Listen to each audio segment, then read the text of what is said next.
Putin's game plan to seize European territory by distracting world, ex-KGB spy claims. A paranoid Vladimir Putin is using KGB-style tactics to sow dissent in the West and could even attempt to seize territory during the resulting confusion, it is claimed.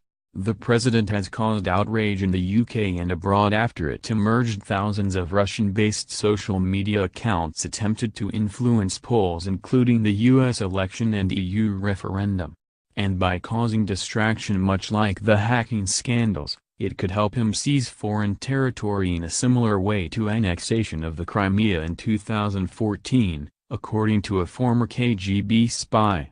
Jack Barsky, who spied on the U.S. during the 1980s, told Express Co. UK the country's successors to the KGB were still using the old tactics of active measures in an attempt to influence foreign affairs in the Russian interest.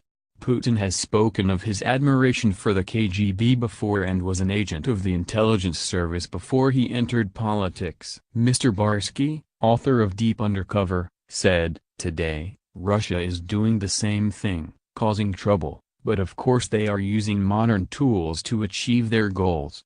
And the main goal is to create uncertainty about the very system they are living in among the citizens of Western countries. As a side benefit, and in this respect the Russians may have exceeded their wildest expectations, the political divide, particularly in the US, has reached historic proportions.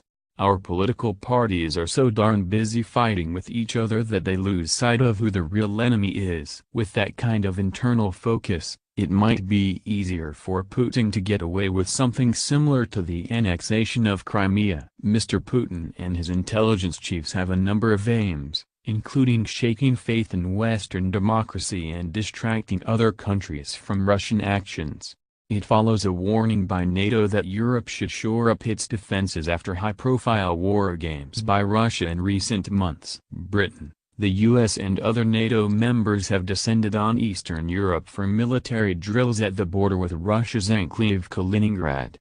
Today Russian state media revealed Putin had boosted his military by 100,000 troops, bringing total numbers to 1.9 million fighters. Mr. Barsky added, NATO is well advised to warn Putin by showing increased preparedness. "I do not believe that Putin will attempt something really big, like invading Ukraine. He is too shrewd to try something that blatant. But it is always possible that he might go after a piece of, or an entire, Baltic Republic. After all, those countries have large Russian minorities who might have to be rescued." The West, probably influenced by the quarterly focus on corporate earnings, has a very short horizon when it comes to global strategy. Russia, and even more so China, plan for a much longer term. This again points to the conclusion that the election meddling was all about creating as much mischief and confusion as possible. Former British ambassador to Russia, Sir Tony Brenton,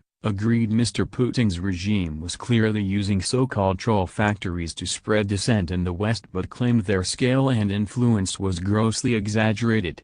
He said the use of social media and war games could be happening for a number of reasons, but it was partly driven by a high level of paranoia in the country, including from Putin himself who wanted to shore up his own standing as a great leader. Sir Tony said, "They need ways of asserting to the West, who they actively fear, that they're not going to go quietly. I can't overstate the level of paranoia in the country. It's a factor that's used by Putin to build his own personal standing." Sir Tony went on, "He'll say to Russians, look at the West, they're out to get us, we need a strong man to rally around. We have to rally together against the West." That sort of message plays well in Russia. This week, Prime Minister Theresa May accused Russia of meddling in elections in the West and spreading fake news online. And the Commons Digital, Culture, Media and Sport Committee has also asked Facebook and Twitter to supply details of activity by Russian-linked accounts around last year's EU referendum and the June general election as part of an inquiry into fake news.